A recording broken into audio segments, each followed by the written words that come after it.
As many quilters know, Debbie Bowles likes to take the frustration out of making and designing quilts and put in the fun.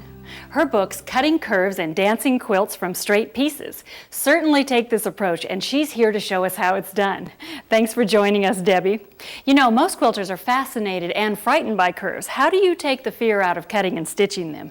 By using this inventive rotary cut and machine stitched curve technique, we're going to be making the Bent Pieces quilt from my book. And the first thing I've done is I've selected 16 fat quarters in lots of different colors, as you can see. The second thing I did was I trimmed them all to 16 by 18.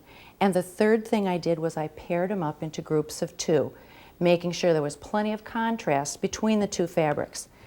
I'm going to simply cut a gentle, easy curve through the center of the fabric, not very sharp, very gradual, as you can see, a bump and part of a bump.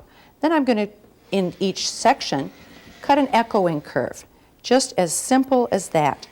Because we layered the fabrics right sides up, we're easily going to create 2 separate segments that we're going to sew together. They'll be identical, but the colors will be rotated.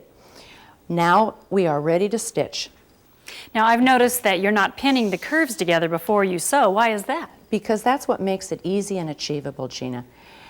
We're going to revert back to traditional sewing techniques, 1/4 inch seam, and everything else we always do. The only thing that might be slightly different is this little triangle tip that's sticking up. Some people call that a dog ear, but we're going to stitch from that edge right there to this edge using a 1/4 inch seam.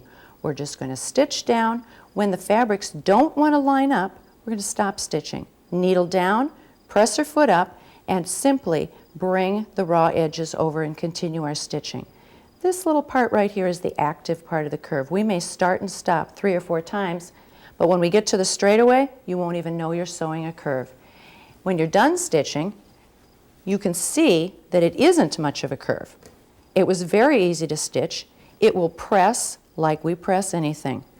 An up and down motion, pressing the seam allowance either direction. It doesn't really make any difference.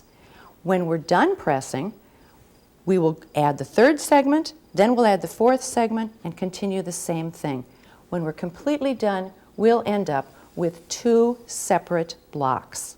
Now, for such non-traditional piecing, what other considerations are important? Well, the last step of this, as you'll notice, this is a much larger block right here than we have in the quilt over there. Those are 12.5 inch blocks. So the final step for this will be to cut a 12.5 inch block from each of these segments. We will end up with a small piece that becomes the border on the quilt. So to answer your real question, the considerations are the color. Gina, this quilt was all done with textured solids, so it's a lot of fun to play with on the design wall. But the curves are great fun for all types of fabric. And if we look back here, you'll see that I've done it up in some African fabric.